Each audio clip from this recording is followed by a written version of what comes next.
Hi, I'm Dave Swanson. I'm engineering director at EA Sports, working on the Madden franchise. Let's start by talking about the fact that you guys are celebrating 25 years of Madden with this exhibit here at the Museum of Moving Images right outside of New York City. What does it mean for you guys? The team's really excited. I mean, 25 years of Madden is such a big thing. We're so passionate about the game, so seeing other people and their celebration of our game is really a great feeling. How did you first get involved with the Madden franchise? I started off programming on it about almost 20 years ago now, in fall of '95, I guess it was. In fact, I still remember the first day we were working on Madden. Our boss at the time, I was working for a 15-person studio, independent company, working for EA, and we were working on college football at the time. And he came in the office, he got us all together, and he said, actually, we're not doing college football anymore, we're doing Madden. And it was like, that was the moment. We're all high-fiving and everything. It was like, we have made the big time. This is it.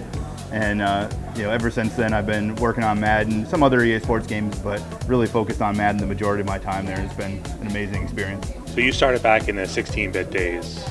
Yeah, my first Madden was actually the Madden 97, so it was 32-bit, but I was doing some programming on the 16-bit Super Nintendo and Sega Genesis. When it came to 32-bit, what did that open up for you guys back then? I mean, the 3D element was a huge thing. I mean, first time actually rotating and seeing the sides of players and seeing the stadium in 3D was like, wow, this is so cool. And you realize, like, we need to adjust the players because their heads were like inside of each other, because the positions we had them for the end zone view made them so they were actually inside each other. So we had to adjust all that to make sure the lines were actually positioned right. How did you guys work with players even back then before you really could necessarily tell individual players' faces? How did you work with them over the course of those early games? So we still had a lot of the different ratings, not as many as we do today, but we still rated the players, and so you could get the feel of who they were even if you couldn't actually see who, like, their actual faces. And then I think the first time we actually had real numbers was Madden 98, I think, if I remember right.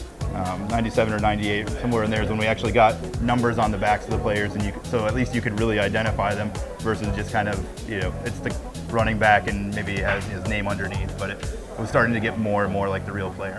When did you guys start getting the feedback from the actual players about things like ratings and, hey, I'm faster than my guy in the game? When did that start becoming an issue?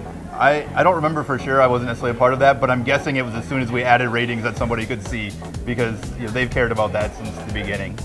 Can you give us an idea of how that even progresses, how you guys figure out the ratings in a game?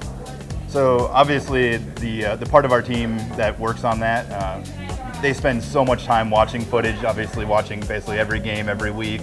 So that's part of it, but they're also watching all kinds of other college games. So they've been watching these players for all of their careers to understand what are their abilities, and then it's really fine tuning then each week, like who had an amazing game, who's really stepping it up, or who maybe is having a slump and pulling them back down some.